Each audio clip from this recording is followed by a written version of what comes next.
Walk with me through the cellar door. A storm is coming, Fred says. A portal to a more skeptical world. Cellar Door Skeptics begins right now. Prepare for the revolution with your hosts, Christopher Tanner and Chris Hanna.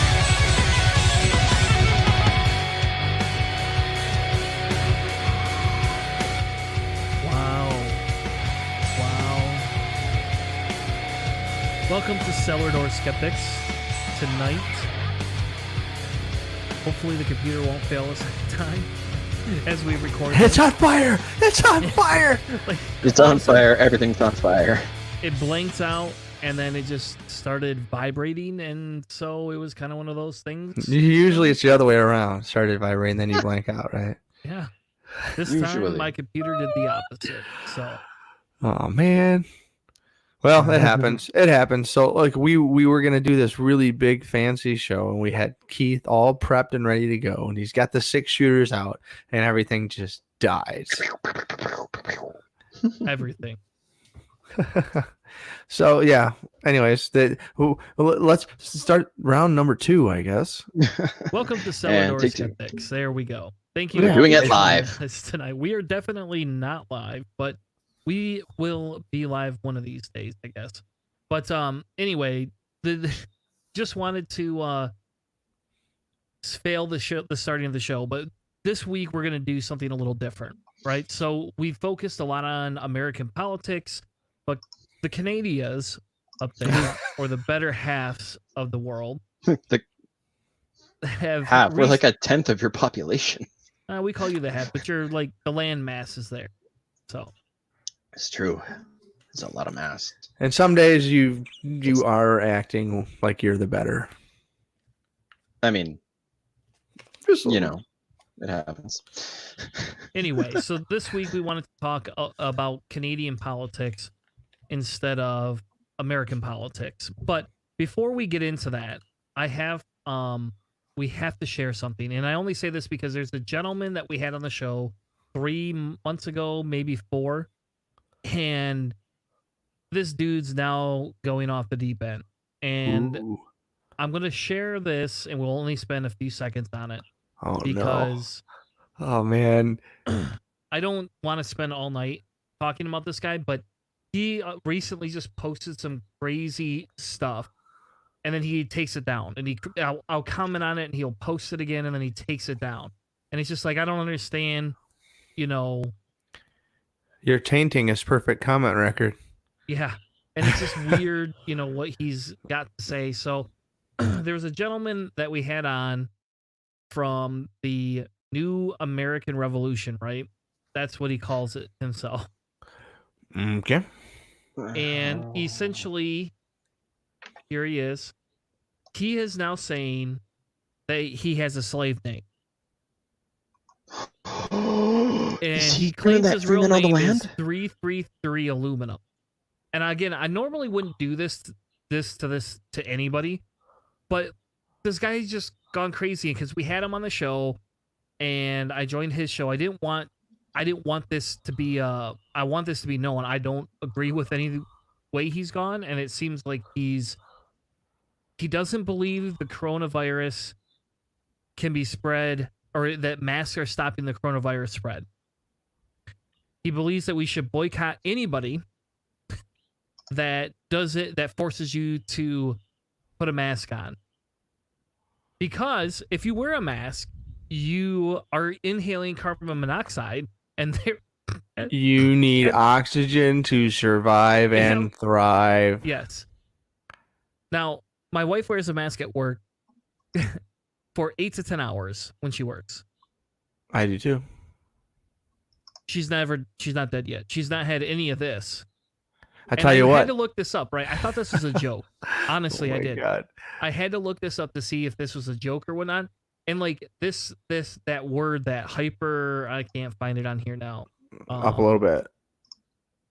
Oh, hypercapnia? Yeah. I didn't know that was real. I thought that was like hyper like as in this is crazy. I got a cap on my face, mania, that type of thing.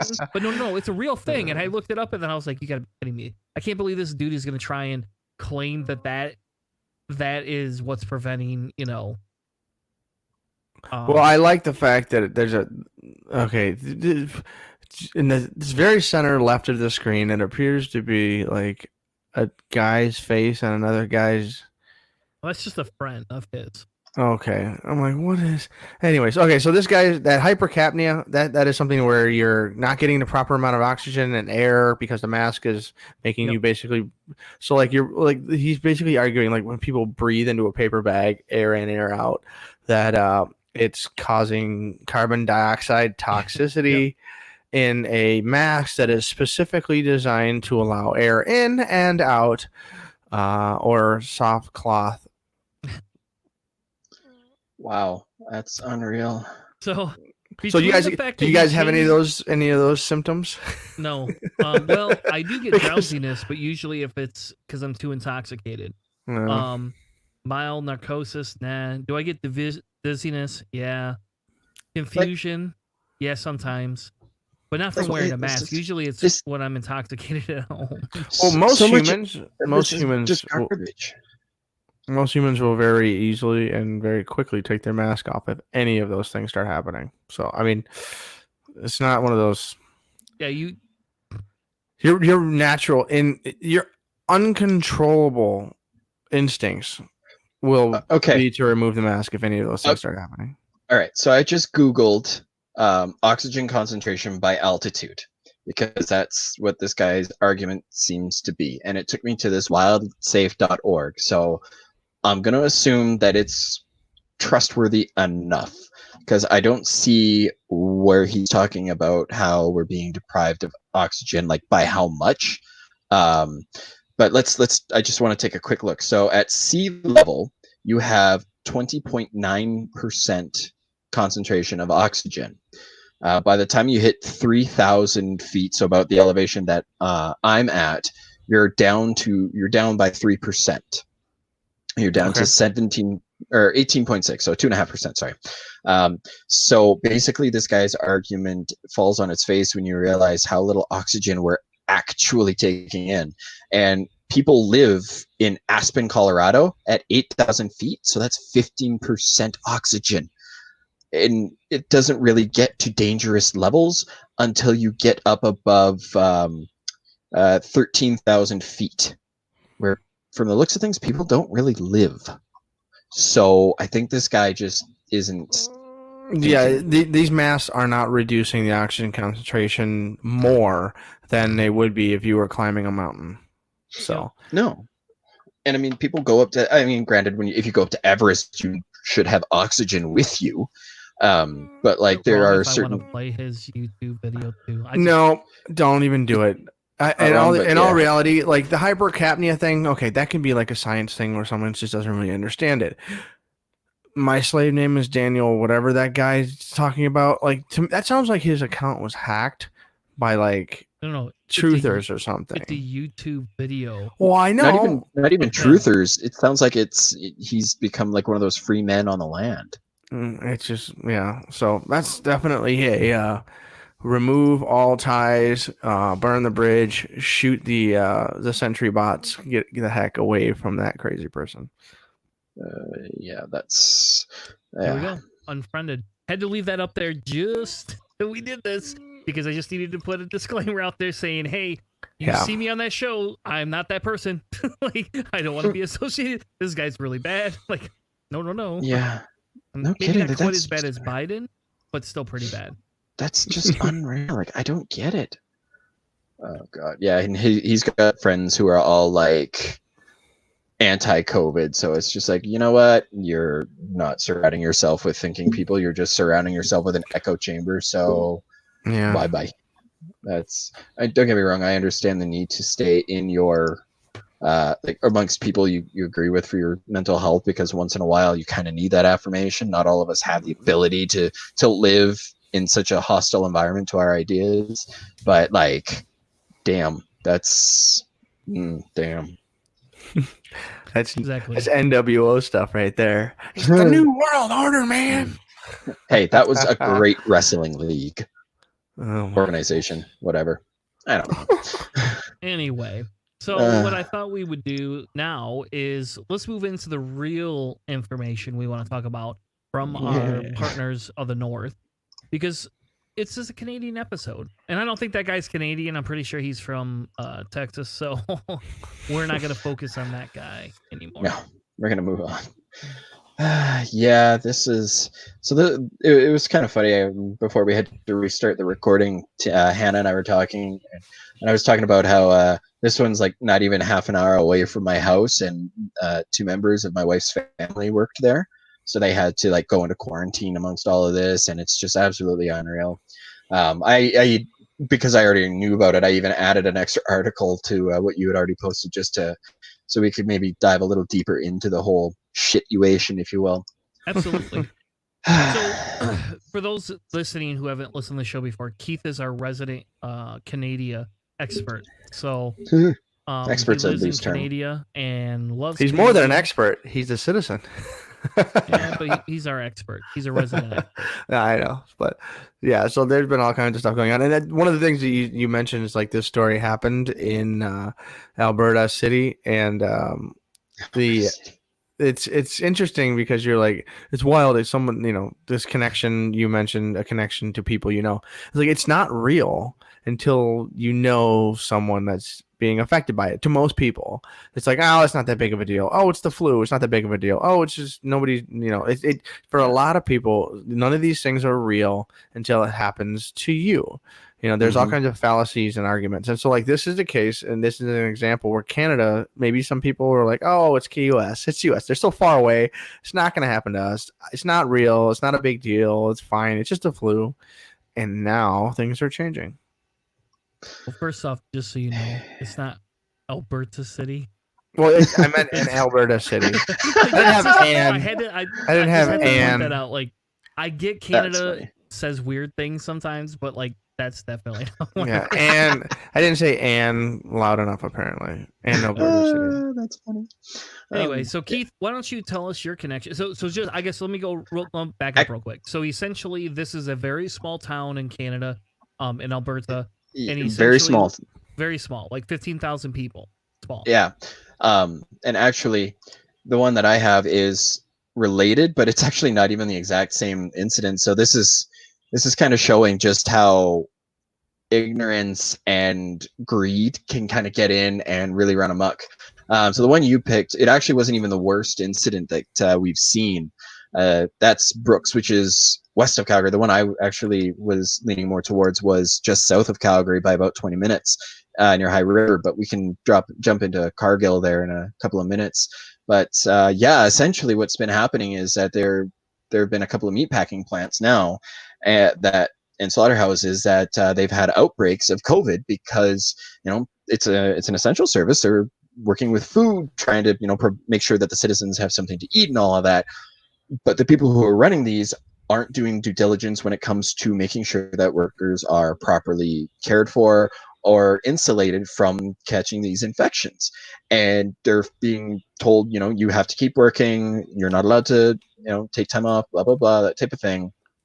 But now they've basically seen the ramifications of these actions where they've had to shut down these plants just because they've had that many cases and they've started to have people die. Like, just to contrast here, at the JBS plant out near Brooks, there was almost 400. But at the Cargill meat plant, just south of Calgary and High River, was over 900 cases. Ooh. And so that's in one company of how many people? I'm not sure how many exactly, but so to put this into perspective here, Alberta has a total of 5,600 cases as of May 1st, and of those 5,600, over 1,200, close to or over 1,300 of those were from these 2 meat plants alone, just from workplaces, 2 specific workplaces. That's 20%, bro. 20%. Yeah. That's so this is kind of. this is kind of exposing a major flaw in the narrative that, oh, it's just like the flu, or it's not that bad, or we got to get everything back to, get everybody back to work, get the economy moving. Well, no, the economy, there's the problem is, and this is kind of like, I like the line from what is it, The Day the Earth Stood Still, where I don't know if this is in the original, but I remember hearing this line in the Keanu remake, where it's, if you die, the Earth goes on, but if the Earth dies, you stop. And it's kind of the same with human life and the economy. If the economy dies, people can live on, but if people die, well, there's no more economy. And so this is just kind of exposing that glaring flaw in this idea that we got to get back to work. Well, no, we don't. We have to be careful. We have to take measured steps, because Alberta is already looking at trying to reopen some services. A lot of those services are like non-essential medical offices, so like some dentists, physiotherapists, things like that. Even like some outdoorsy activities like golf courses, which I mean, I get golf is kind of one of those things where you're not really close to people when you play anyways, and it's outside, and, keeping you out off the street and off of drugs and all of that. But it's also kind of a, what the hell are you thinking? What are you doing with your life? It shows the preference in like the people who are making these decisions, right? So like whenever you see who's making these kinds of decisions, what should be allowed, what should be open, what should be given special treatment? Well, the people who are making these decisions play golf all the time, and they want to be able to go back to doing what they're doing. It's just one of those things that, when you see that, like the argument for we need to get back to work, we need to get the economy going so we can get our paychecks again, like there's a problem with that, and this is the result of that, is when it takes people going to work to be able to survive, instead of we'll make sure you survive, and then when everybody's okay, then we'll start the work again. Like they're topsy-turvy, and this is like a side effect saying, listen, you can't take a break, you have to be at work. You're sick, well, sorry, you don't have any pay days or whatever. Like all of those kinds of things are piling up here. And I think even the Amazon distribution center in Calgary has had to shut down due to having an outbreak, but that's a whole other story there. I know. So just to kind of talk about or go into the scope of how bad this is, like in the area that the JBS meatpacking plant is, so the JBS plant has about 390 confirmed cases.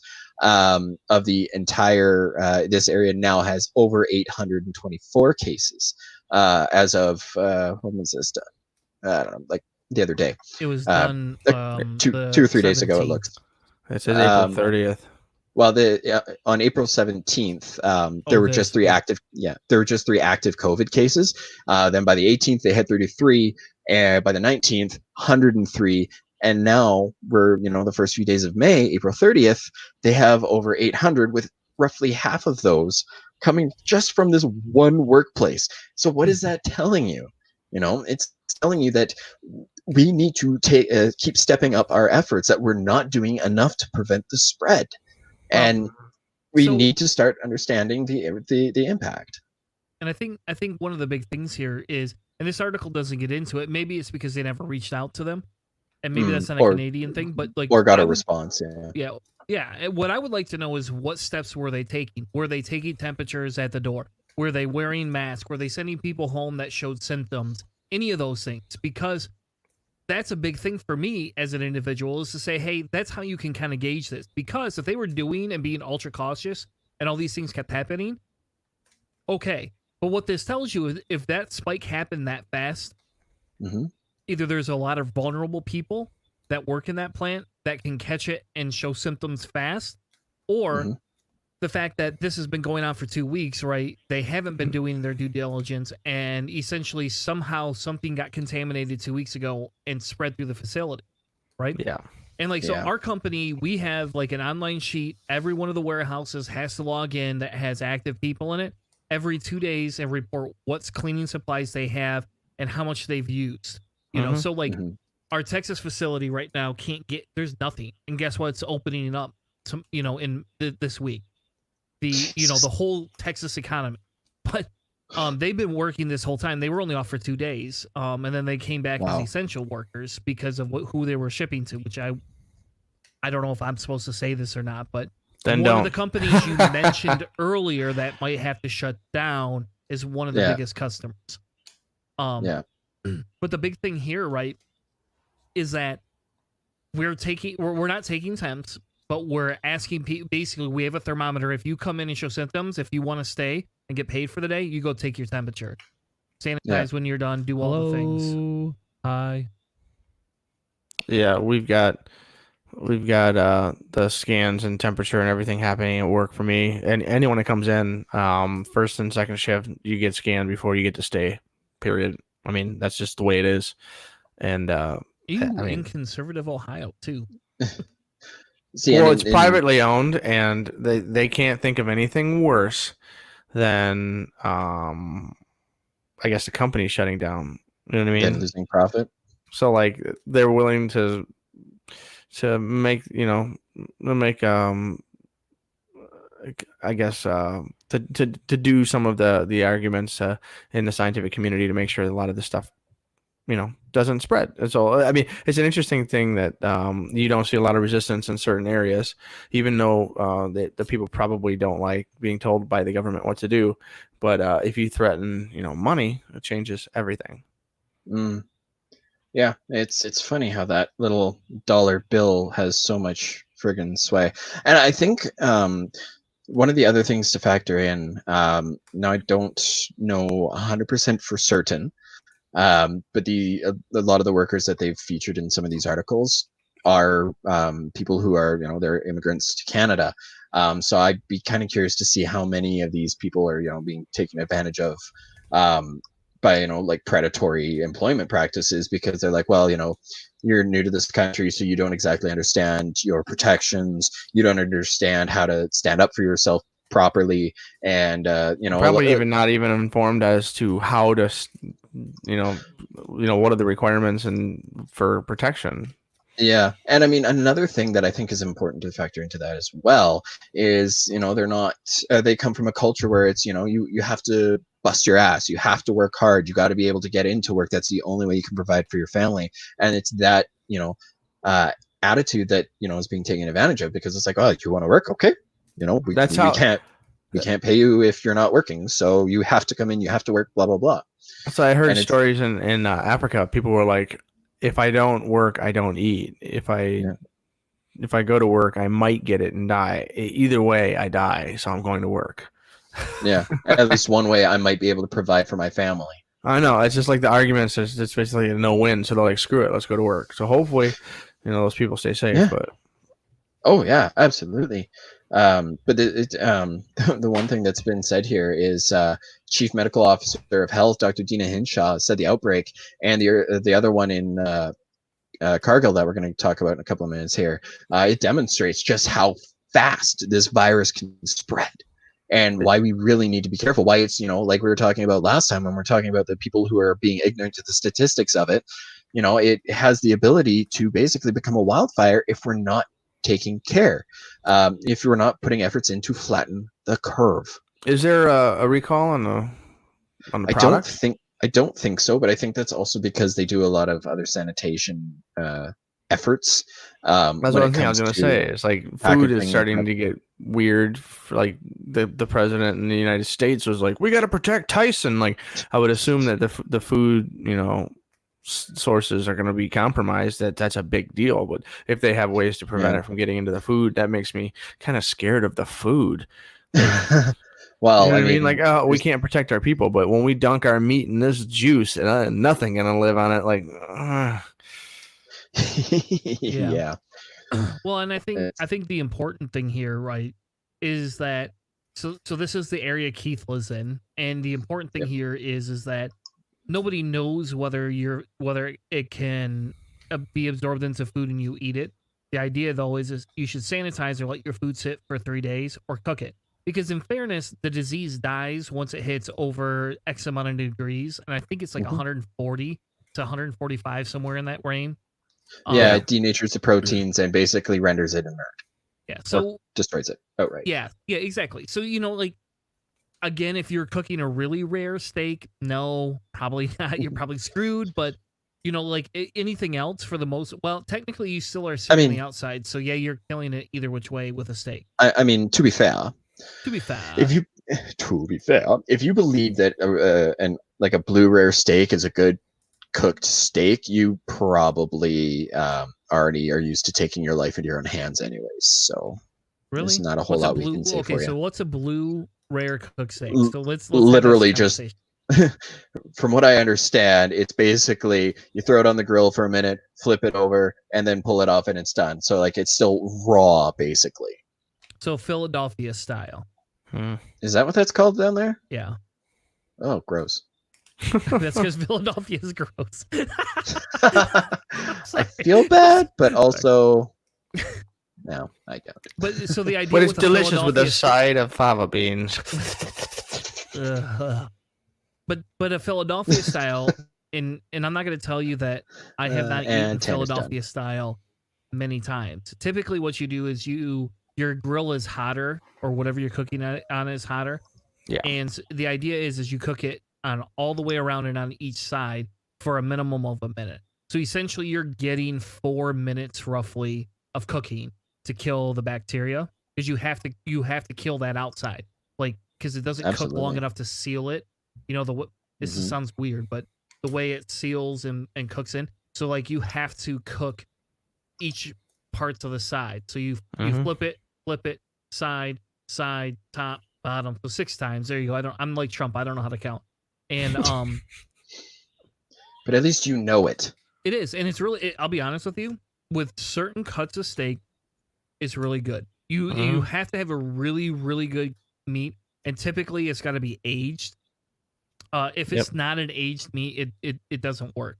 So like I bought a cow, or I have a cow, and we've been eating quite a bit of steaks over quarantine just because I have them, and I don't have to worry about depleting the source for other people. So I've been using my cow meat, but none of that's aged. Like I don't have an aging room where I could take it, hang it with a bunch of salt blocks around it to, cure it. Keep it free from demons. Well, that too. That's for the supernatural fans who listen. Anyway, so Cargill. Crickets. Yeah. Yes, Cargill. So here's your Cargill article. And I got a quick question. Can I ask you a quick question? Because you can. I don't know if this is true or not. And this is going to be very specific. But Cargill is one of the largest either manufacturers or distributors for ice melt, or essentially sidewalk salt. Is that because they're located in Cargill, Canada? Or is it because of the fact that they're named that because that was the city they started that business in? I have no idea which came first, to be honest. Okay. But that is a popular thing there, right? Like, I'm not just this weird, crazy person. Potentially both.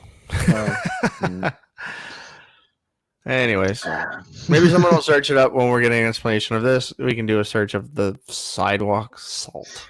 Come on, all right, fuck off. I worked for a cleaning distributor company, and so this was part of my life for 9 years.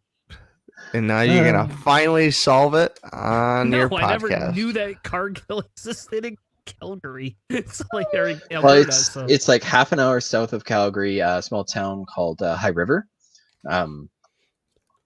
Yeah, it's a slaughterhouse. It's just a company, so I don't know. Okay. Anyway, let's move on and no more Tanner derailing. Yeah, well, that remains to be seen, but that's okay. It's fun. Boutois. Right. So as I was mentioning, there was another even worse one. This one, the meat plant alone had more than the entire region that the JBS plant was in. So that's always fun to think about. So over 920 cases from this one meat packing plant alone. This plant, keep in mind, employs about 2,000 people. So that's nearly half of their employees have tested positive. And that's absolutely disgusting for starters. So this is a Globe and Mail article talking about kind of the factors that led to it. As I was mentioning earlier, there's a lot of push from, upper management, people who stand to benefit from not shutting down really, and won't really suffer the consequences of anything other than shutting things down. So it's slaughterhouses, as they discuss in the article, are prone to an outbreak. You've got your close quarters. There's a vulnerable population because a lot of them, they're lower class type of thing. There's language barriers because a lot of the employees there come from our immigration population, and of course, Canada has immigrants coming in from all over the damn world. As it stands, my doctor himself is from South Africa, if that's kind of an example of just how international Canada tries to be. Fun fact, our police force even did a hiring drive over in England. I don't know how or why, but they did. Best police force boxing crew out there. Yeah, it's weird because some of them are kind of like the what you expect rednecks to be, who are like, oh, I carry a gun, therefore I'm really tough. So it's weird to see a Brit with that kind of an attitude. Ugh. Yeah. So anyways, fun facts abroad. So a lot of meatpacking plants tend to operate like kind of out of the spotlight. So which also kind of means that, maybe a lot of regulations don't get enforced, or a lot of protections for the employees aren't really observed because, maybe they don't know about it, or they don't understand the nuance of the language of it. And well, let's face it, one of the best things about a free market is that you don't actually have to be right. You just have to be good at convincing people you're right. And when you're dealing with somebody who trusts you and it believes that you're out for their best interest, they're going to follow what you say. So if you tell them that, nobody's looking out for them, they're probably going to be like, oh crap. Okay. Yeah. So those conditions that I was mentioning, people had to work in close quarters, really contributed. There was also, let's see here, pressure and incentives for employees who can continue to work. Multiple employees said that the medical staff had cleared them to continue working, even though symptoms that were parallel to COVID-19 test results were involved. They were basically told, keep working, cleared for work type of thing. There were incomplete isolation periods. They had recently traveled. Of course, if they say they travel home, they're going back to a country that, definitely doesn't have the same health standards. Sounds like the entire work environment at what was the mortgage company that was in a whole bunch of trouble, like Edwards or something. They were the guys that were doing all of the they were like making people, they had to have a minimum number of orders and sales every week and every month. They were opening all these fake checking accounts, stuff like that. So basically what it is that when you create a work culture that treats people like a resource that you run down until it's depleted and then you move on, then you have a global problem where those people are literally potentially going to shut down your company. The question is, do you start to treat them better, treat them like humans, or do you continue to treat them like a resource until they all just burst into COVID flames? Yeah. And this company made their choice. $500 bonus. Yeah, that's it for not missing a shift in 8 consecutive weeks. Yeah. So sorry to. How much money is that per shift or per week? Well, for 8 weeks, that would be 40 shifts. So you're looking at like I want to say $1,250 a shift, an extra $1,250 or an extra $1,250 a shift. I'd be down for that. No, $12.50 per shift. So per week, that would add up to about $62.50. Yeah, $62.50. So yeah, I mean, you're looking at, this is a community. This is the group of people who are economically disadvantaged and vulnerable. Yeah, there's a vulnerable population. Yeah, other contributing factors is, employees weren't required to wear masks until about mid-April.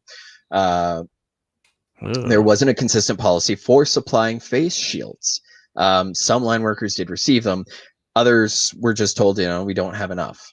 But managers, as some employees noticed, were always seemed to have them. So there was very much a don't pay attention to what the left hand doesn't know what the right hand doeth type of thing. Here, this is perfect. So it talks about how the Cargill plant in High River is employed heavily by temporary foreign workers and immigrants tied especially to the Calgary Filipino community. So bulletin board postings and letters to employees provided only in English, not, say the native Tagalog or any other dialects. But I mean, they all speak Tagalog. They just each have dialects. So there could be confusion about the compensation, isolation protocols, and eligibility for paid time off, which is absolutely repugnant, but also very indicative of a, exploitative company trying to profit off of the labor and literally the lives of their employees. They made a bet. They're gambling. Yeah. They're gambling with humans. Yeah. That's what it seems like. Hopefully we won't get it. That's so what it feels like. Yeah. Cargill claimed that they were relying on provincial health experts for advice. So provincial officials had initially focused on conditions at the plant, as opposed to the health risks often connected to working there. So, for example, carpooling, multifamily households, that type of thing. And one thing that I don't think that people are aware of, but they don't tend to, really factor into things is that, for a lot of immigrant families is, if they're bringing over relatives or if they're sponsoring relatives who are coming over, they live together. And you could end up with, a huge family living in a single house. Well, if you've got 2 or 3 people in that house who are going to work in conditions like this, you are upping the risk of not only those people working there, but everybody in their family. And if anybody in that place is an essential service worker at, say, a food place, at a grocery store type of thing, then not only are they exposed in the family, but they're now exposing the larger population. And it's just this huge ripple effect that really just seems to be forgotten. So the Alberta Health Services, AHS, and Occupational Health and Safety, OHS, they do have the authority to issue stop work orders, but they didn't. So there was a huge failing on a lot of different parts. I mean, I'm going to hold more against Cargill on this one, but yeah, the AHS definitely dropped the ball big time on that one.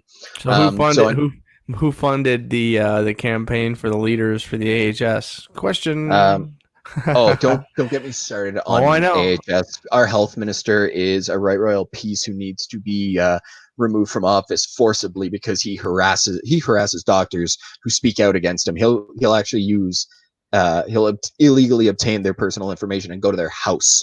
So come at me, Chandro. Yeah, it's just one of those things where, like, you see failings in the system like this. Yeah.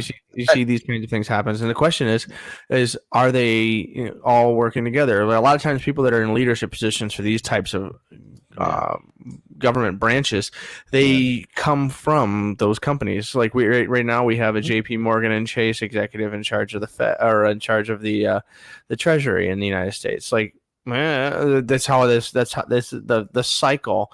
The game of it's a game of musical chairs where everybody gets a chair. It's just, except for the people who aren't even allowed in the room, they don't even get to say anything at all. So that's what if that guy screwed up for the AHS, that could be a situation where you're looking at an investigation that needs to happen. So would your company do that? I sure hope so. I don't know if the U.S. would, because if you're not part of the club, or if you're part of our team, we won't pay attention to what you did type things. The way we got stuff going on here right now. Yeah. Sorry, I got distracted. Something just came across my my Twitter feed about JBS that we were talking about from Brooks there, and apparently not only what happened in Brooks didn't just happen to JBS there, but it also happened in Worthington, Minnesota. So yeah. So we're seeing a lot of executives saying, no, employee health is really our main fix or our main focus. And really? Are you sure? Yeah. But back to Cargill. So the employees were not provided proper protective equipment, and social distancing protocols were not enforced. So there's an image here of them working like 2 feet away from each other, and they're all not all of them having masks means some of them could be breathing the virus out into the air towards any of their coworkers. And It's a respiratory virus. Cough, It is. sneeze. Yeah. So what I see here being said from the company is trusting reviews and process will include that they took extra steps to follow health guidance and prioritize the safety of workers. I'm going to go ahead and say that no, I don't think that's going to be concluded, because everything is pointing to the opposite. Like, what has happened in your plant here could have been avoided if you guys had been willing to put the lives of your employees before your own profits, but you weren't. You didn't. And you made it quite clear that you don't care about the people who you need, because you see them as expendable and replaceable. Yep. So, and the sad thing here is there was a death of a worker too, Yeah. right? So like, it's not. I get making a lot of people sick. That's really bad. Don't like that. But when then someone dies on top of it, you're like, yeah, I mean, come on. This is a little more serious. And obviously, the company did not take any enough precautions fast enough, and you know, it's just it was just a shit show, you know, for them. Oh yeah. And it's so heartbreaking because, you know, the stereotype of Canada is, oh, they're so nice and they love everybody, and you know, they always apologize, and it's like, no, sorry guys, we're not. We're pretty big assholes too. Yep. Yeah. So and like right here, this goes back to your point about the bonus, right? Yeah. This person felt sick, but he didn't have a fever, so he just said screw it, went to work. I mean, they got off for $500, and guess who's sick now? You know, him, his wife, his kids, anybody he carpooled with. You know. Yep. It's like, as I said, it's a ripple effect. It doesn't just affect the people who work there; it affects their families, and if their families are still working, it affects where their families work and all the people that they interact with. So it's not just an isolated thing. And for the fact that this plant employs 2,000 people in a town of 13,000, you know, like that's almost 1/6 of the population. Just in that one little building. Now, obviously, you know, they got workers coming in from other parts of the area. So not, you know, all the 2,000 come from High River, but enough of them do. So there was a serious dropping of the ball. There was greed that got involved, and it's, you know, for Calgary to be like the hotbed of Alberta's cases, you know, it's not surprising, seeing that this is how employees are being treated, how people are being forced into continuing to behave like this. Like, I'm fortunate enough that when I go to the office, I'm one of 4 people who will be there within that 24-hour period. And I've got, you know, an industrial grade pure ethanol spray that I spray on my chair, on my work bag, on my jacket when I walk in, just, you know, make sure I'm not bringing anything in, and then I spray everything down right before I leave, just in case anybody brought anything around or whatever, just as precaution. I mean, one of my bosses thinks I'm nuts for doing it, but at the same time, it's also like we have to take these extra steps, and they're not really huge. You know, yeah, they're a minor inconvenience, but if you're going to focus on how it's a minor inconvenience and not how it's a life-saving measure, then you're part of the problem. Well, they always say that when a pandemic comes through, it's the people who are in positions of power, even the ones who jump on it quickly, like they'll always, you weren't fast enough right at the beginning, and you didn't stop the measures and open up the economy or whatever early enough because it was all good. But no matter what you do, like, those aren't the measures that you should be looking at. I mean, it's like I said at the very beginning of this, it's just like, if it doesn't, until it happens to you, until it directly happens to you, you know, most people don't think of it as a major deal. But like, if you have enough empathy to think about what it's like to lose an elderly loved one, which, you know, people have been concentrating on the fact that most people who get this disease that pass away have an average age of, it's over 70 years now, I think is what it was. But there was a little 5-year-old girl who died in Detroit.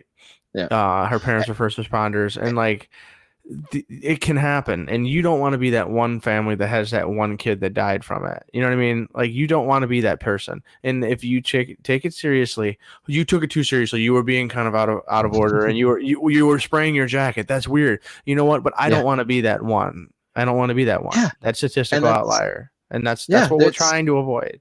And that's the important thing that a lot of people are also forgetting about statistics, is that while they talk about general trends, they're not absolute. You know, they're not saying that just because you don't, meet this criteria that you're not part of the most vulnerable population doesn't mean that you're not vulnerable too.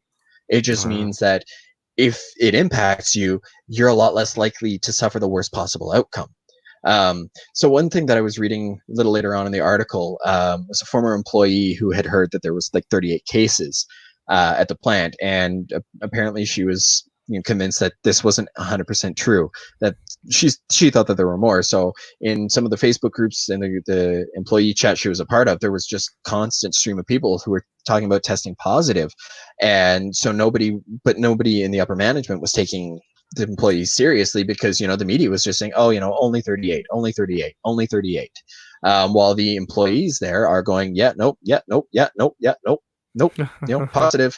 So there's just a serious breakdown, and it's so infuriating to see human life is treated with such disregard. Exactly. And that kind of goes into our next topic, right? Cruise ship dilemma.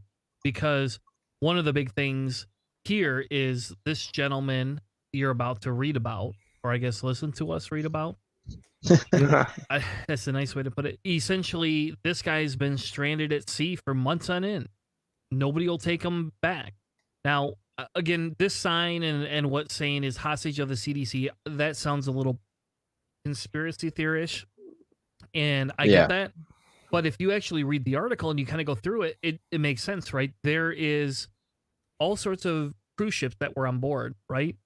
Mm-hmm. And there's 80,000 members on all these ships that haven't been released home. Now, some of them have, but not everybody got to go home. And essentially, what was happening is they're trying to dock, and nobody wants to let them off. They're like, nope, no way in hell, you can't have this, Yeah. And that's the biggest problem, right? Is that with them not being able to leave, they can't go home to see their families if they have any. They aren't able to have the luxuries we have. And it's crazy because we now almost have, like, the U.S. has done this almost twice now, right? Like, I don't know why they're not letting these people deboard and put into, we'll call them hotels, because maybe that's what they should be in, is a hotel, and let them live there and sterilize and sanitize and quarantine for 14 days and then come out and test. And if you test positive, you don't get to leave, and if you don't, you stay. Yeah, and we've spent so much money bailing out all of these companies. What are they spending the money on? You know what I mean? Like the Carnival Cruises. Sorry, you guys sent a ship out when there was a pandemic happening. Pay to get your employees healthy and off your freaking boat. Period.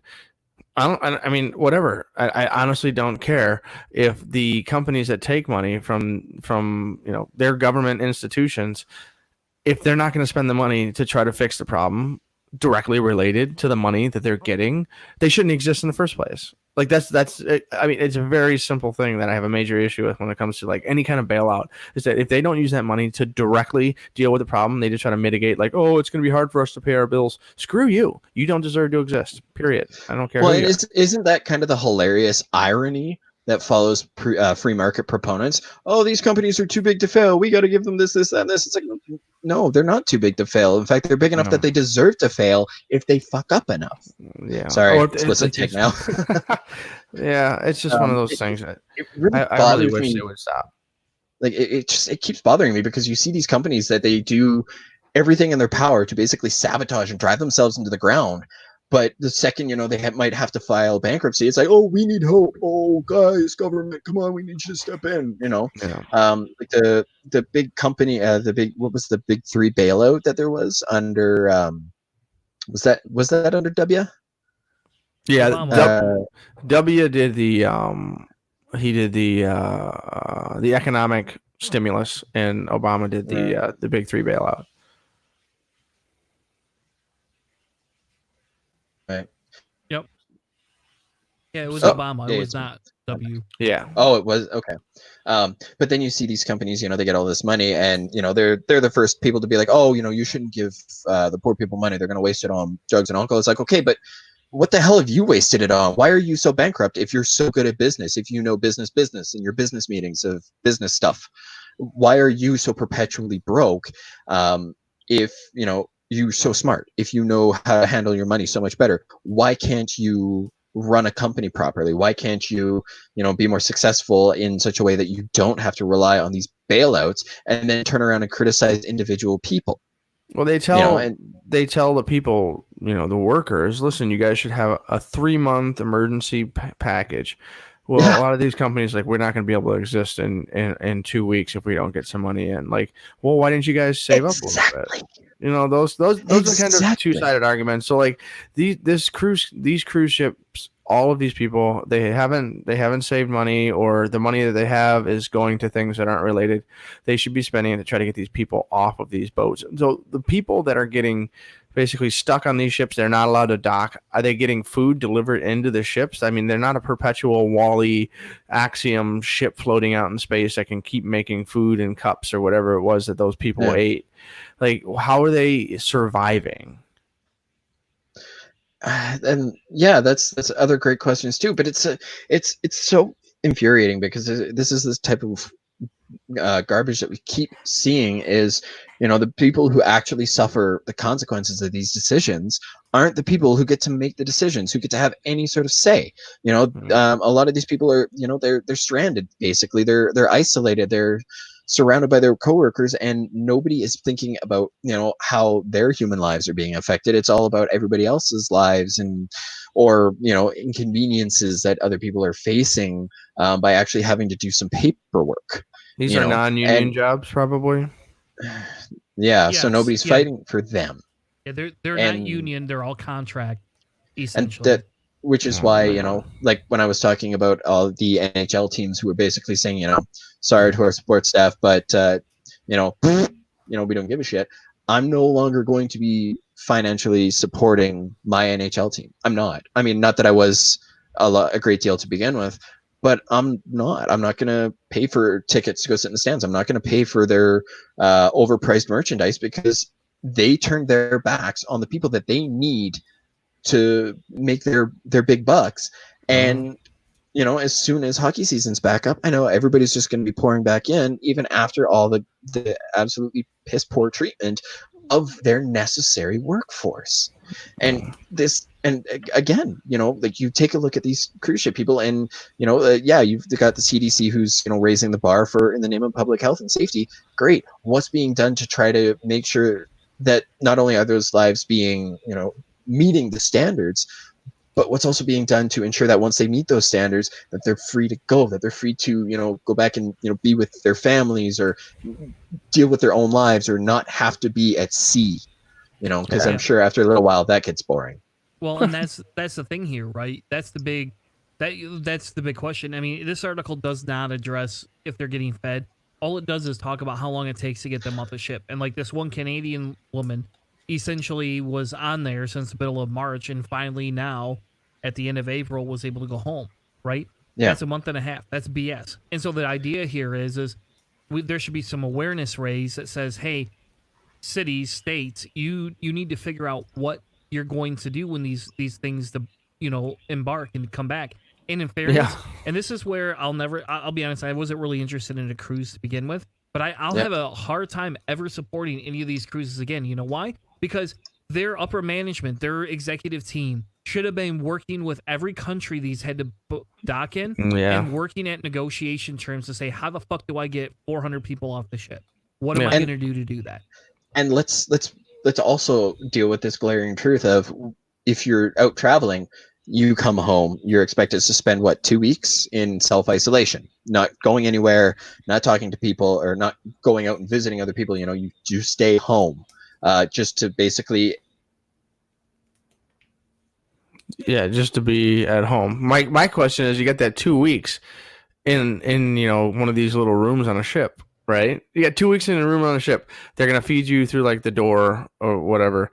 You got 2 weeks in there. What do you need the 6 weeks for? Like, just bring the boat back home, spend 2 weeks right at the dock, whatever kind of CDC guidelines for food and water and everything. You just stay in your darn room, and it'd be miserable and horrible, but it doesn't need to be 6 weeks. It could be 2, and then they have to sterilize the boat in those 2 weeks.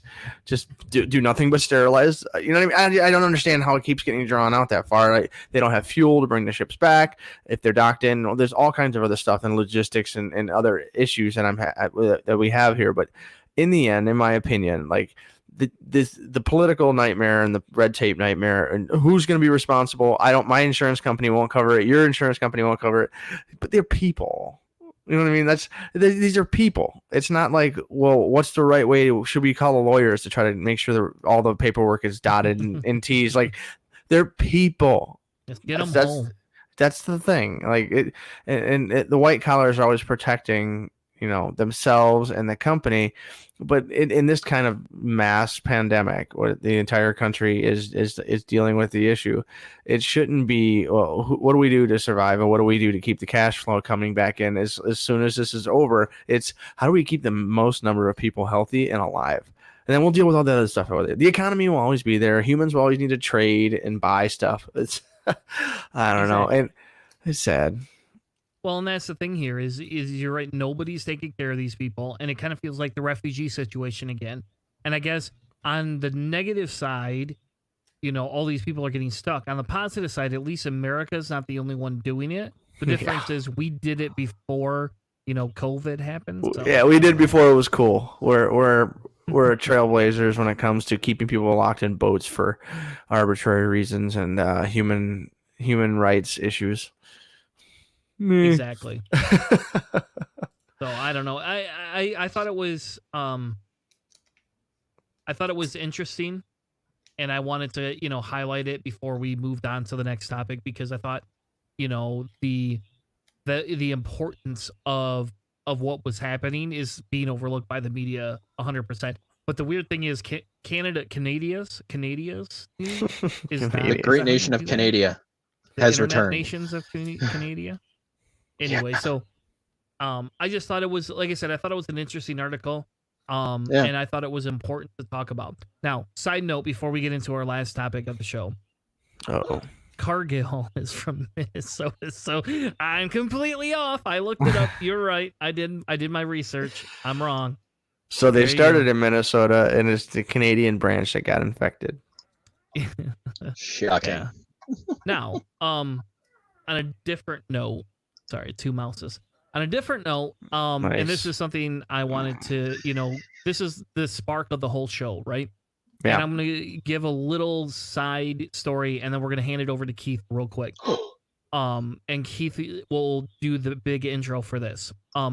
Essentially, I'll be honest, I did not hear about this till this week. Really? And it's weird because we're going to talk about the latest Canada mass shooting in a second, and honestly, trigger warning to anyone. Trigger this warning, is something. Yep, this is it's weird because the way the individual did it, and I would have been happier if he had rode Mounties. Personally, it would have been a lot more hilarious if there had been horses involved. But, I didn't hear about it, and then when I heard about it, and I was like, what the heck is wrong with this guy? And then all of a sudden, I was like, this dude did. Oh man, there's gonna be a rash of this. I know. This is like whoever did this, at least, I mean, like on Trump terms, this dude fit the Trump-o-meter like crazy, and I don't think every Trump supporter is gonna go shoot everybody, but I will say some of the things the supporters say and do are like absolutely insane, and what this dude was like brilliantly insane to get his point across. But the reason we're having this whole conversation is because America can't seem to get their shit together. Canada did in 2 weeks. And actually, me learning about this was from the whole Canada get their shit together. Yeah, yeah, this is the reason why I want to talk about this one, and I'm so glad that you brought this one up, is because with like just the mass of everything going on, just the main bulk of the story that I'm going to be talking about ended up kind of escaping my view. I was aware of the shooting, but I didn't realize quite how bad it was. But basically what you're about to hear is what I want America to listen to, because it's how you properly respond to mass shootings. Now, Burn. In this one, So only do you have 20 a different article? Hold on, Keith, before you get into it. Is it a different article than this one, or is this where you're starting? I'm going to be starting off with the shooting. Talking about with the Guardian article. Yeah. Okay, good. So you can go through that. I've already kind of pre-typed my notes and added my links and everything, just to make sure that I know what I wanted to talk about. So some of you may have heard about a shooting incident that started in Portapique, Nova Scotia on April 18th, the evening of April 18th, and went into the early morning on April 19th. It is the worst shooting in Canadian history, with 22 human casualties over the course of 13 hours. 23 if you count the shooter as one of the casualties of this, but I don't think that was really a casualty, but that's its own thing. So that was what brought it to an end. So Gabriel Wortman, a 51-year-old denturist, impersonated a police officer and spread his massacre all over this small province of Nova Scotia, from Portapique to a gas station in Enfield, about 58 miles away. I said that for America's benefit. So what Wortman did is he was impersonating a police officer, and he was even driving a replica car and had a replica uniform. How this got started was it began with a domestic violence incident between Wortman and his girlfriend, then girlfriend, after they arrived home from a party. I didn't find out a whole lot of details from that. I didn't think they were important anyways. So Wortman attacked her, and she fled into the woods. He dealt with that by setting his house on fire and going back to the party that he and his girlfriend had left. And he began shooting and killed 7 people there. By the time the RCMP arrived to the scene, 13 people in total had been shot and killed in and out of their homes in this community. 3 of these homes had actually also been set on fire. So while Wortman was initially a suspect in the beginning, there was a little bit of doubt because the community only had one exit, and as it was mentioned, his house was burning. So continuing to impersonate an officer, Wortman then went about entering homes, killing occupants, and had even performed traffic stops as an officer where he killed the occupants of the vehicles. Prior to the final moments of his rampage, Wortman had also shot 2 RCMP officers and killed one, Officer Heidi Stevenson. So for those who may have noticed, I'm pretty sure I made a point of saying 22 human casualties. That's because it's also necessary to mention that this monster shot and injured 2 dogs as well. So when you guys were talking about, the RCMPs and possibly having horses involved, I was kind of like, but animals did get hurt. Yeah. So without diving too deep into that,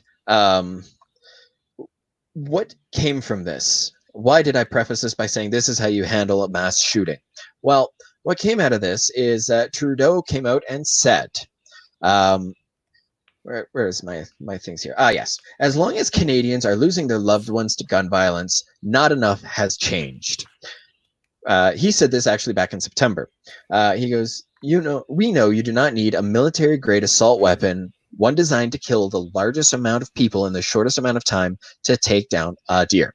So the fallout, quote-unquote, fallout from this is that there is now a complete blanket ban on assault rifles. We used to before, yeah, until guns became more important than human lives. So prior to this, just giving you a little bit of history into the gun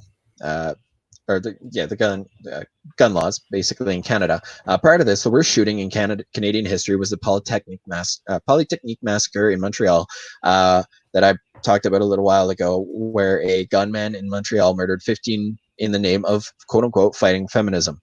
So the response of that was a couple of years later, Bill C-17 in 1991, which provided stricter requirements for background checks, firearm storage, handling, transportation, etc., etc. Announced a ban on 1,500 makes and models of military-grade assault-style weapons in Canada. This went into effect on May 1st. and licensed gun owners will no longer be allowed to sell, transport, import, or use these types of weapons in the country. While this new ban is not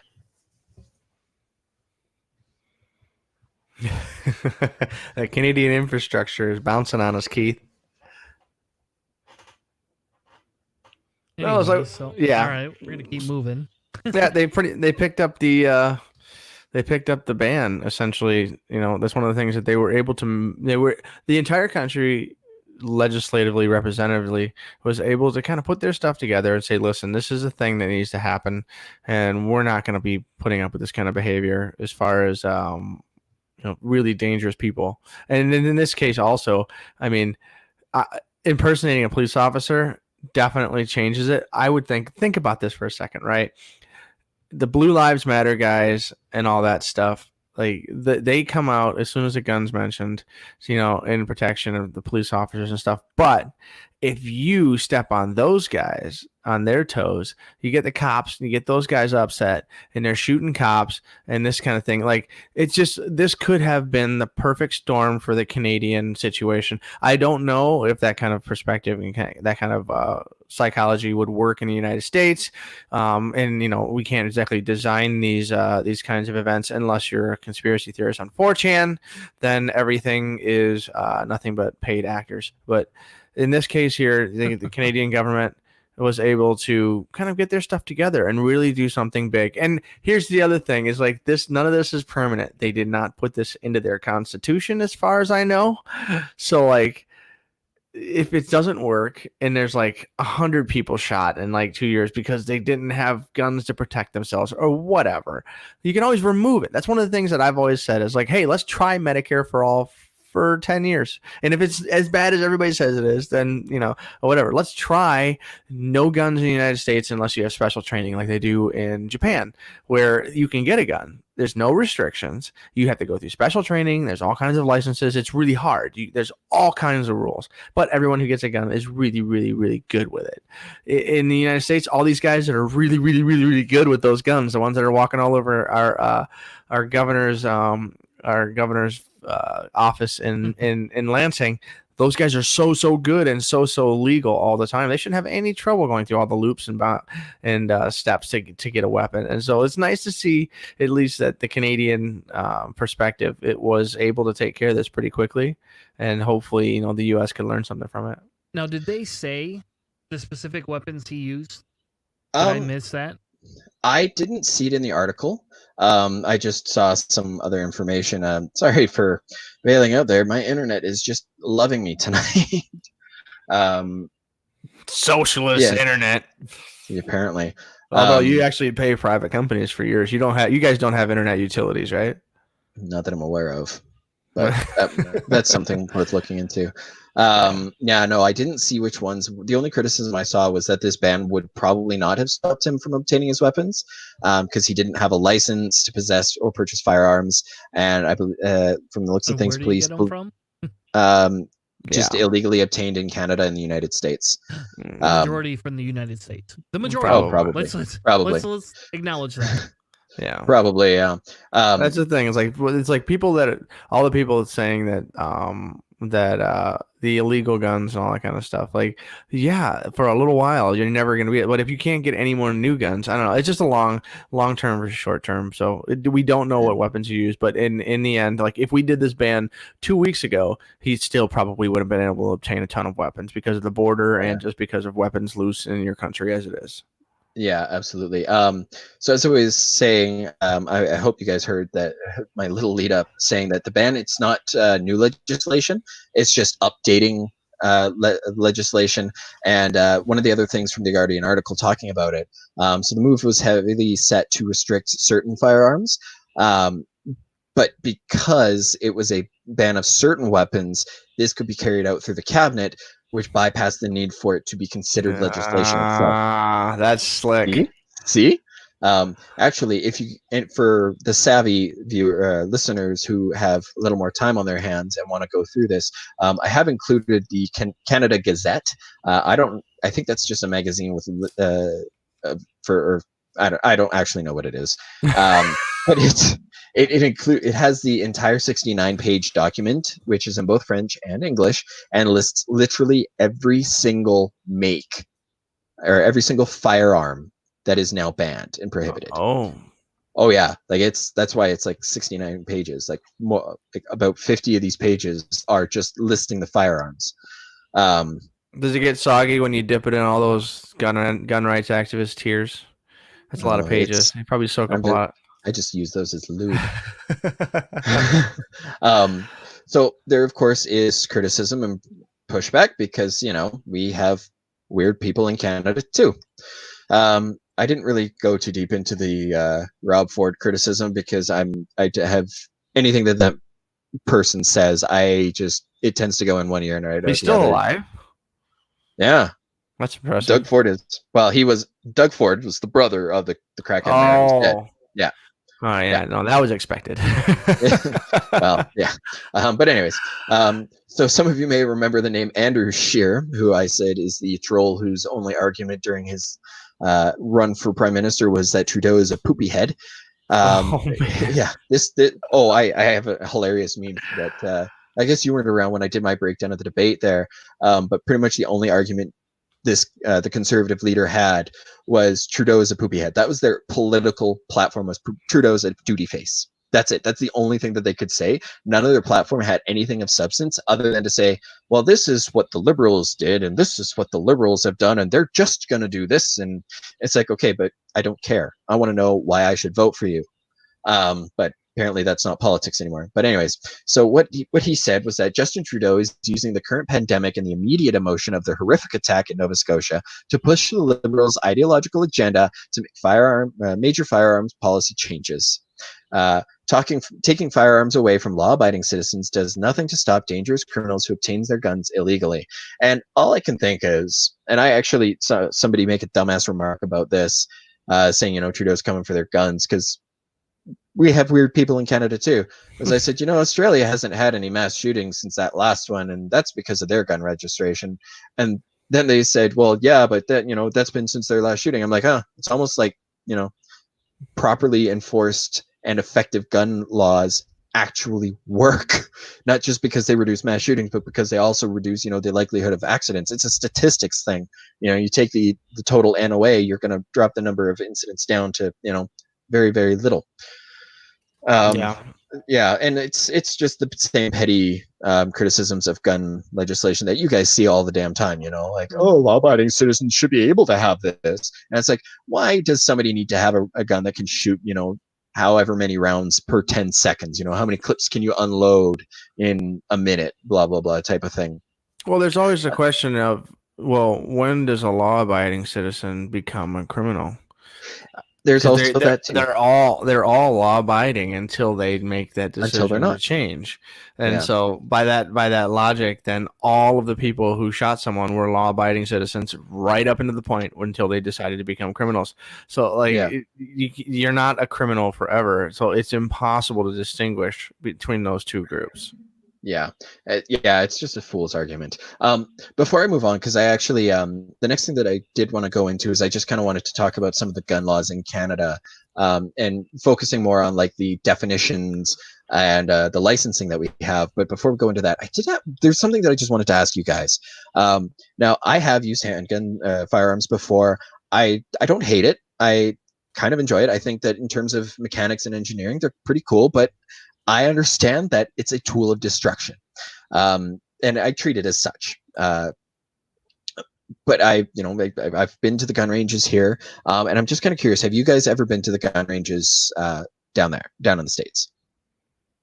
Yes, I've been to the gun range once. Okay.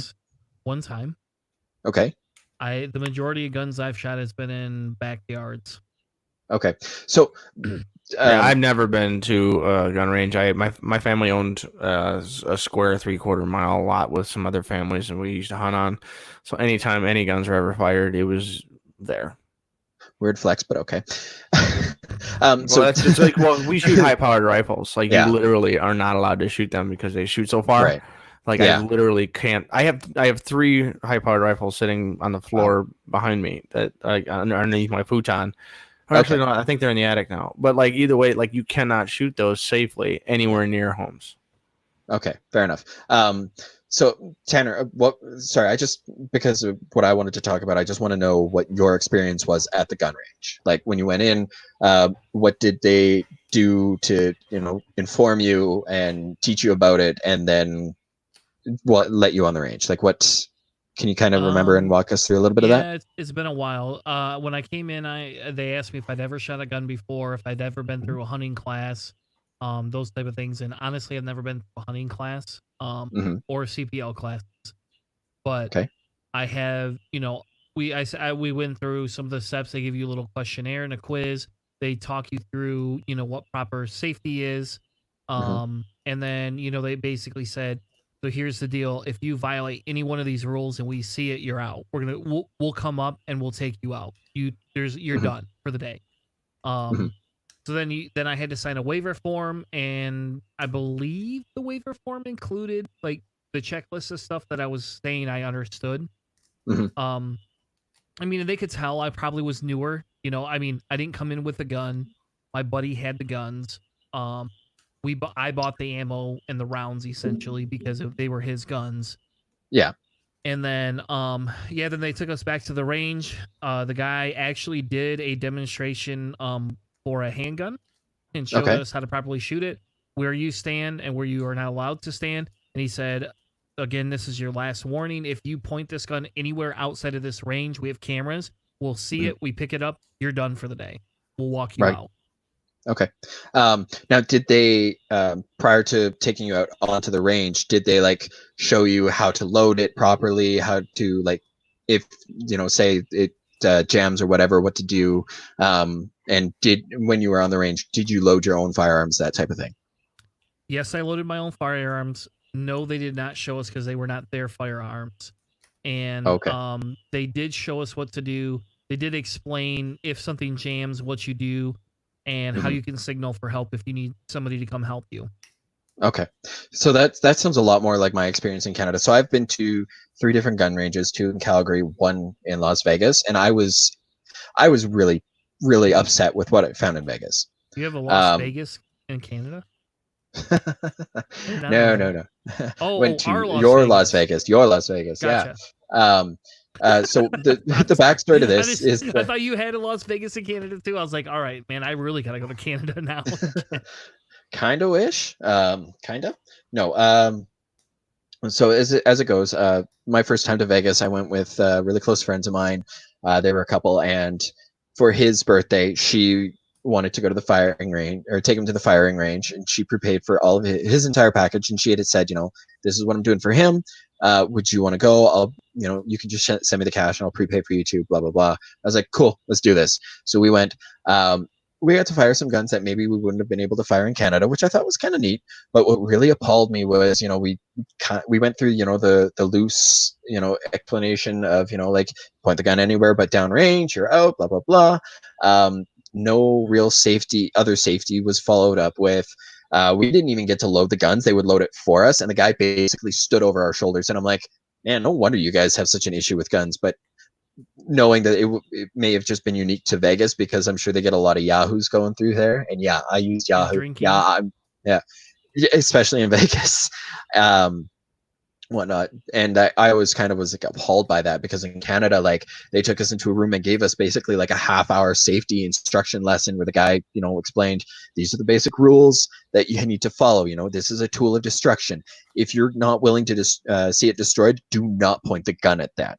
If you're not willing to pull the trigger, your finger had better not be on the trigger, that type of thing. Showed us how to load up our magazines and all of that. And before even letting us near the range, which I thought was really good. For me, my belief is that, like in order to let somebody handle these things, you shouldn't teach fear about them. You should educate. Like with most things, education is probably the best way to make people be safe, right? Yeah, Hannah, I'm sure you're more aware of this than anybody working in like machine shops and shit. Okay. And we didn't, when we did mine, we didn't get it was definitely not a half hour. There was not that much care that went into it. I think it was maybe 5 to 10 minutes worth of discussion, I mean, again, I'm newer, so I probably got more than, I could be wrong, but I feel I probably got more than the average viewer just because of the fact that I'm new. I mean, and you could tell. You could just look at me. I didn't feel comfortable. I didn't walk in with guns. I didn't feel comfortable around them. I looked very nervous. You know, that type of thing. Well, one of the things you probably run into is in a lot of places there are, what are my legal requirements? That's what I'll do. And then there are some places that are, I mean, they're really, these are the guys that are like you always hear about, but I'm one of the good ones or whatever. You know, like the good gun owners, these are the places that really want people to be educated and understand and learn and all that kind of stuff. And those will be the ones that you'll have a really good experience at. But there are some, and it varies with each state what is required. And that's probably part of this. Whether or not in the U.S. you would be getting a crap one in Louisiana or an insane one in Las Vegas, or like if you're in Minnesota, they're going to be like, okay, we're going to tell you our whole family history or whatever, you know. My granddaddy shot 13 gophers in one day with that gun. Well, it's just, but like you could get like the history of the gun, full of explanations. I know it depends on like where you are, what you're gonna get. Yeah. Okay. So that's I did want to make sure that I kind of understood and that I wasn't just basing my entire knowledge of the America approach to guns on one experience in Vegas, one night in Vegas, so to speak. Okay, so when it comes to licensing for firearms in Canada, we have one, but it has two different classes that you can apply for. This is our PAL, Possessions and Acquisitions License. There's two types. There's restricted and non-restricted. Now, there are three classifications of firearm in Canada: restricted, non-restricted, and prohibited. Prohibited weapons, the only way to acquire those is to basically have been grandfathered in. You basically need military grade clearance in order to go above and beyond that. Those types of weapons are prohibited from firearm prescribed to be prohibited. Basically, any firearm that's been altered to discharge more than one projectile, more than one trigger, handguns with barrels less than, I think, 10.5 centimeters, handguns designed or adapted to discharge 25 or 32 caliber cartridge, except for those used in sporting conventions, firearms adapted from rifles, shotguns by sawing off, that type of thing. Yeah, you got my article there. So this is from the RCMP. Really quick, I want to say something. 25 millimeter to 32 millimeter, that is 1 inch and 1 1/4 inch rounds. Just for humans who want to shoot a cannon. That's what that is. That's a monster shell. Like they shoot 20 caliber, 20 millimeter bullets in helicopters. So there you go. So as is implied by non-restricted firearms, these are I want to say looser regulations, but only in the sense that these are firearms that are only rifles, shotguns. They're neither restricted nor prohibited, and they're most common long guns. But there are exceptions. So basically, non-restricted are going to be more for like your hunting rifles type of thing. Now, once you get into restricted, then you have handguns that are not considered prohibited. So they basically have a barrel less. Have a barrel less than 470 millimeters in length, capable of discharging center fire ammunition in a semi-automatic manner. They're not fully automatic. Firearms designed or adapted to be fired when reduced to a length of less than 660 millimeters by folding, telescoping, or otherwise. They're also firearms of any other kind prescribed to be restricted in the regulations. So the sole purpose of owning a restricted firearms is, target practice or target shooting competitions, part of a collection, because even in order to have a collection of them, you have to be licensed. I've been to, while not perfect, we do a fair bit better. I actually went to a gun show many years ago with that old friend of mine, and there were things that he wasn't allowed to buy because you needed basically to have clearance to own prohibited firearms in order to buy certain products, like certain types of ammunition they had that they had there for show, but also for like the uber collectors, which is just kind of fun little facts. But basically, those are kind of the rundown of like the way Canada governs it. So you can get your possession and acquisition for just like hunting purposes. For non-restricted, it is a cheaper license, but once you start to get into restricted, then you start having to look at increased fees. But there's also other things that you have to take into account. For example, like if you have a restricted firearm, in order for you to move it, you have to have an extra license just to do that. So if you want to take it from your house to the gun range, you have to have the extra license just to take it there. Yeah. Oh yeah. That's what New York was really fighting. Is they basically have restrictions for driving your guns to any place but a gun range. People were freaking out about that. Yeah, but it's just like, well, at what point? Because everybody envisions themselves as being, the hero, when in reality, most of those people are more likely to shoot themselves in the foot or an innocent bystander. So it's best that, we leave the guns in the hands of people who, can make that decision, or that we hope can make that decision. So, yeah, so I hope that's kind of a bit of a primer and a good enough outline anyways for the way Canada approaches guns, and maybe an idea for what leaders of the United States might want to be doing next time you have a great big mass shooting, which I think is due any day now. Yeah. Well, I guess we reopen the schools, man. Yeah. Oh, there's dark humor in there. Yeah. That is still one of the best disses I've ever heard from anybody from England ever in the history of something. Because somebody was talking some trash to the Canadians. It was like, they was like, it's this, not that, and the Canadians like, it's school, not gun range. And I was like, yeah. I honestly can never. If I was that person, I would have deleted the internet from my computer. Oh yeah, that's just brutal. I would love to see more states. I would love to see some states use this as an example. Yeah. Actually, I don't know if they will. Sorry, just a thought that popped into my head randomly. So I know in the States, one of the big criticism of current gun laws is, a lack of oversight for, say like at gun shows or whatever, where, some gun stores will, basically say, oh, if you come in to this specific show, we can get this for you for a cheaper price, or no background checks, et cetera, et cetera. Whereas, you have to have this license. You have to be legally licensed. You have to provide it. And if you don't have it, they won't give you anything. They won't let you hold it or whatever. Otherwise, even at a gun show, you can't buy shit. So we don't have that issue. So basically, if you have an illegal gun, you got it illegally, and there's really no other way around it.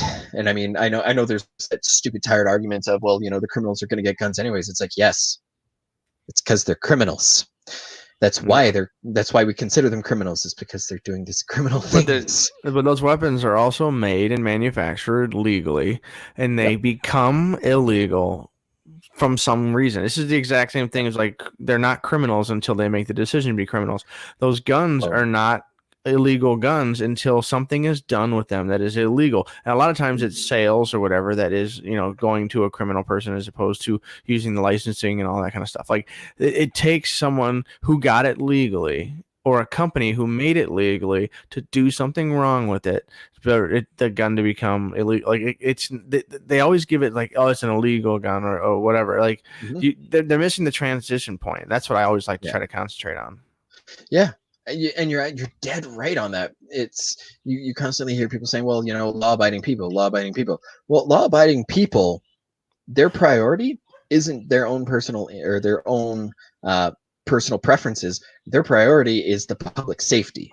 That's what a genuinely law-abiding citizen is about. And it's when they start, thinking outside of the bounds of the law, that we start to, it's not necessarily a law-abiding citizen. A law-abiding citizen wouldn't have an uproar over this increase and this larger ban and this better governance, because again, we've seen it in Australia. They had one mass shooting. They're like, I don't think we should do that. I don't think we should let people have those. And when people see, like there's somebody has a knife and they go and they stab 10 people, like, well, now are we going to outlaw knives? And it's like, no. Because a knife, you have to get up close and personal. A gun was designed specifically to do as much damage from a safe place. You know how they're, in like your video games, you got your melee and your range damage. Melee is, you want to do more melee damage because you want to be able to minimize the damage that can come back at you. Well, that's what range damage is for, is so you can do as much damage and be safe from any repercussions. And when you've got a gun that can fire, 10, 20, 30 rounds before you need to reload it, that's 10, 20, 30 people you could essentially kill not that many people are that good of a shot to begin with, but that's still you're still spraying, you're still seeing a greater capacity for destruction and loss of human life when it comes to firearms than with something where you have to get up close and go stabby stabby stabby. Well, if it's any consolation, I'm willing to be in a room with a guy who's going on a knife rampage way more than I am willing with the guys on a semi-auto rifle. Without question. I mean, so like the number of the people that are going to be killed and the number of situations that knife death comes through, like obviously it's going to be lower with knives. It'll still happen, but also I'll stick those statistics up. I'll put those up against any kind of weapon. I don't know. It's cool that Canada's making some progress. I don't know. I think it's definitely a place the U.S. should reflect on.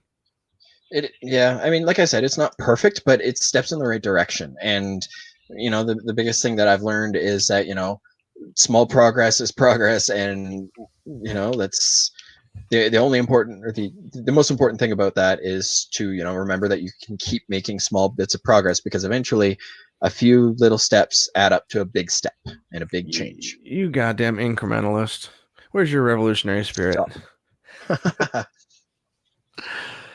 don't know, man. I kind of want to hit some quick saves and heck out of here. It's been a what are we at, like an hour and a half now? It's been a long episode. Just about. I don't know. It looks like Tanner is he's doing his Marcel Marceau impression. Oh, I thought he was gonna get the flashlights and try to do sign language to me. Well, I'll bring it in. I'll bring it in unless there's any like final I don't know, whatever thought. Final thought. What were some of those deep thoughts with Jack Handy? Like if you want any closer that you wanted to have on the Canada's mass shooting situation. And honestly, what's hilarious is that we saw some of the response, like the same responses that you see in the States is trying to gaslight and say, like the emotional state of things, it's not a good time to be having that conversation. And then Trudeau's like, we fucking did. Yeah. That is the time to have that conversation. Like when everybody was jumping on that David Hogg kid because he's like, I watched my friends get shot to death. Why did that have to happen? And everybody's like, oh, you're just a kid. You're just a kid. You're just emotional. You're just upset. And he's like, I watched my friends die. Yeah. And you got all the right-wing pundits who were trying to downplay and gaslight and basically keep him out of the spotlight because he was going to, if he got his way, their NRA funding would go, like flush down. Well, it looks like the NRA is going to be filing for bankruptcy pretty soon. So anyways. So that's what happens when you let Charlton Heston and Moses lead you. Yeah, it could just be really bad spending for a while. But so I don't know. We appreciate the update from up there yonder. It's definitely it's a sad state of affairs that something that big didn't really make the news as big as it could have to catch Tanner's attention here in the States.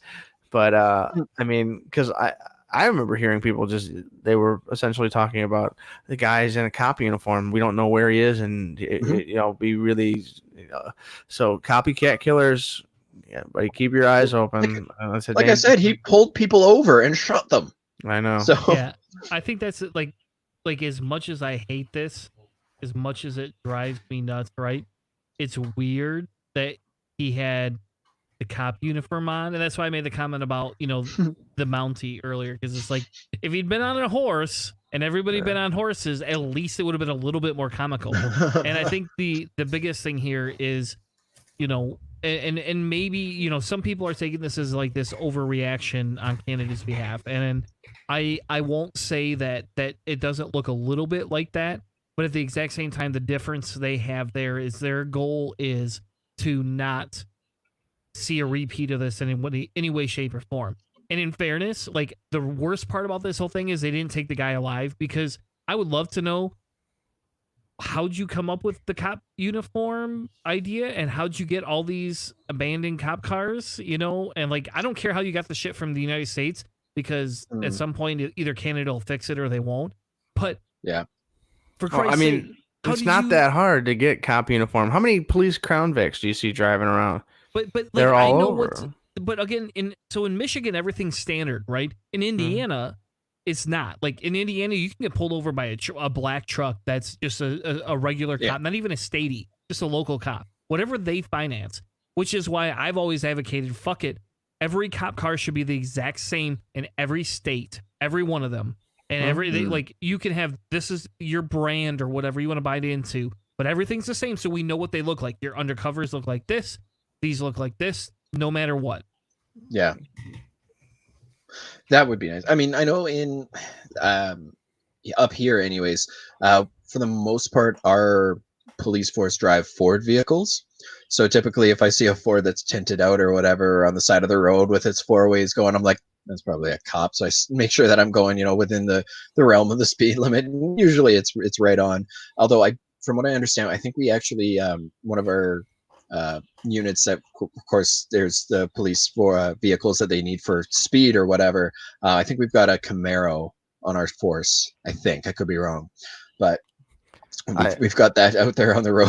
I've heard of police stations confiscating like drug vehicles and then putting on the side. This used to be your drug dealer's car or whatever. It's like media. I mean, we even turn our police into an advertising opportunity for fundraising in the United States. But either way, it's definitely a nice thing that Canada is doing some decent work on their gun control, and hopefully they don't have to deal with this anymore. Hopefully there isn't a copycat.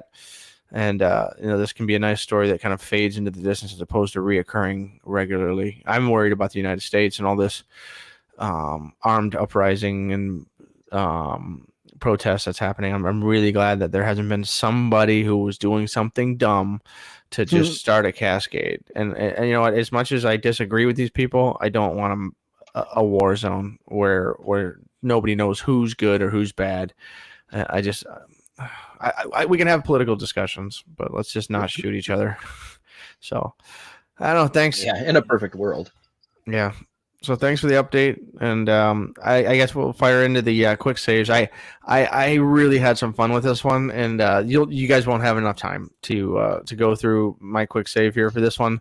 But this website. Vox, they're hit or miss. They're pretty good. I've enjoyed some of their stuff. I've seen some things where I was like, really, but they have they basically have a study that measured and weighed all of life, and so what they've done is they've just kind of gathered the total mass of all the creatures, and they have it in a bunch of series of square units. You may have seen this same type of thing done with the size of the sun and a bunch of GIF images that have gone viral over the years, where like our sun is this many of this sun, and they show like these grids of little suns, and it gets bigger and bigger, and then you see the weight of the black hole at the center of the Milky Way galaxy, and it's like this huge crazy grid. That's kind of how it is on here. They have all the different types of fungi and bacteria and plants. If you think that humans are the dominant species on Earth, you should see the picture there where it has plants at 0.06. I'm not even particularly familiar with the unit that I'm using, GTC, so gross ton carbon, gigaton of carbon. That's what it is. And so gigatons of carbon. So like we're talking some serious units, and humans are like, meh. We're not even like the majority of all animals. No, so it's a really cool thing to see. They kind of give you an idea of how much of certain types of creatures are on Earth, and it'll give you some words to look up, like nematodes and archaea and fungi and protists, arthropod. Yeah, there you go. So it's a cool thing. I every once in a while I just need to get away from something nasty and just do some nerd. And this was a sufficient and comfortable place where they picked all these proceedings from the National Academy of Sciences, and I just thought I really like clean graphics, and this is clean, man. This is nice stuff. So it's check that out. Like this is graphic porn. Yeah, it is. Not graphic porn. It's graphic porn. Nothing for me. Anyway, I did. My quick save was a video that I don't want to say 100% came out of China, but he essentially was a Lego made video making fun of the United States. And I only found this funny because my daughter mentioned this to me randomly. They're like, hey, did you see the weird China Lego video, Dad? And I was like, okay. No, I didn't. I did see an article on it. I didn't care about it. And then my kid brought it up. It was like an advertisement on some YouTube channel that we're watching. For some kid's YouTube channel, this came up. And so I don't know. I thought it was funny because they're making fun of the United States to some extent. And again, I'm not going to attest that this is from China or anything like that. I don't care. I just thought it was Legos making fun of Americans, and that's hilarious. If anything, they're just making fun of them using the things we said and did. So yeah, we kind of deserved it a little bit. Yeah, the response definitely is. It hurts sometimes when you hold up the mirror. Just a little bit. Yeah. Oh, that's funny. I like that. I'm gonna have to like sit and watch the entire thing of that because that was freaking hilarious. Yeah, if you didn't know about it, that's like one of those things where it's like, I couldn't believe that it existed and was kind of excited. I'm glad it wasn't censored. It sounds like something that would get censored these days. I'm glad it didn't. Yeah, and who knows? Maybe it will. I don't know. Keith, did you have a quick save for the week? Unfortunately, I didn't. I just want to tell everybody, keep drinking lots of water, stay hydrated, stay healthy, and keep up the physical distancing. We're flattening the curve. Come on, guys. Flattening your tummy too. It's getting big. Trying. Yeah, lucky you. I don't get a personal gym like you get. Yeah, so anyway, I think that's it for the week. We've had an amazing run. Sorry for the original issues, but I don't know. I think this week was a good week to take a look somewhere else versus America for once, because that's what we usually do, is only focus on America. And it's good to know that our Canadian brethren and sisterin are having at least somewhat of the similar issues that we're having. At least their prime minister isn't as screwed up as ours, so I don't know. Yeah, our prime minister's rocking a beard these days too. He's looking pretty handsome. Yeah, I got rid of. Are they all healthy? I heard his wife got sick. From what I understand, they're doing better. Good. Yeah, Tanner, I can see it. Your face. I can see more of your face. I look 10 years younger. You do. It's amazing what happens. I know. It doesn't cover the fat chin though, so I don't like it as much. That's but okay. it's funny. I feel like we were hating on people this week a little bit. In terms of so the wife and I and the kids, we had to get out of the house, so we went for a drive, right?